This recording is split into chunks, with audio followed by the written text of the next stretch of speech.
I was in university in a program that I was just thrown into. I didn't see the direction of where I wanted to end up with it. And I happened to go to a university that was also a college. The dorm room that I was in looked directly over the trades building. And I was like, hey, why am I in a university struggling and to pay my bills when I can go do what they're doing, have way more fun and make way more money?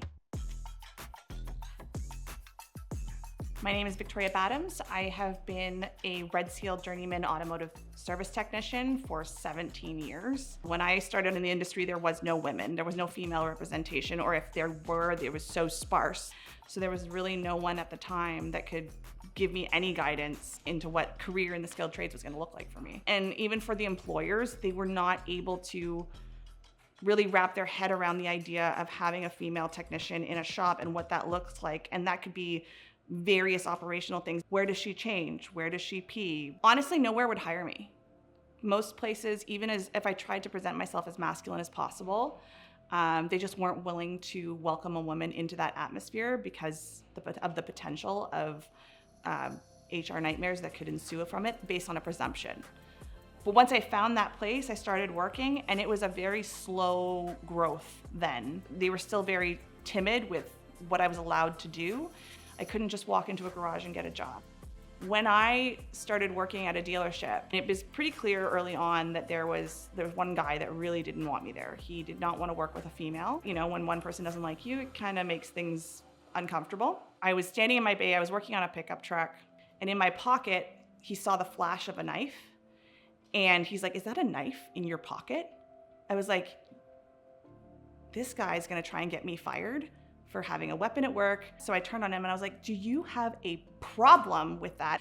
And he said, "No, not a problem at all." I didn't know that he was like a knife enthusiast and he knew what kind of knife I had in my pocket. Once you humanize a person, you get past that barrier of the initial, you're just a girl.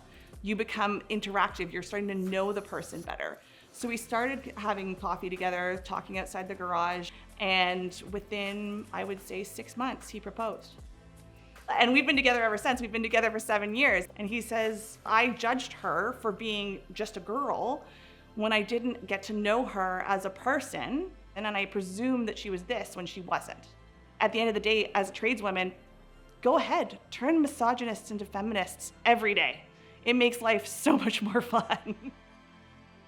Part of the success of being a female in the trade and having to go through adversity, it actually strengthens your ability for understanding other people. And I would love to see just more and more women come into the trades and see the opportunity that's here and share it, so that bias of you should get a degree and not go and get a skilled trade education, all of that's gone, right? We should be able to do both. And it is profitable and it is fun and it is like the most amazing career you're gonna have, because if you're doing it and you love it, you're gonna be successful. It doesn't matter if you're in the trades or not. Whatever it is, you have to grow to be fearless. You have to not stop even when it feels hard. You're going to be breaking barriers no matter what you're doing. So you might as well be fearless about it and have confidence in yourself that even when it's a bad day, it's not that bad of a day. You need to look yourself in the mirror and be like, I am a superhero, I'm fantastic, let's do this every single day. Women in the trades are badasses. If you're gonna challenge the status quo, no matter what area of the trades you're going into, you're a badass.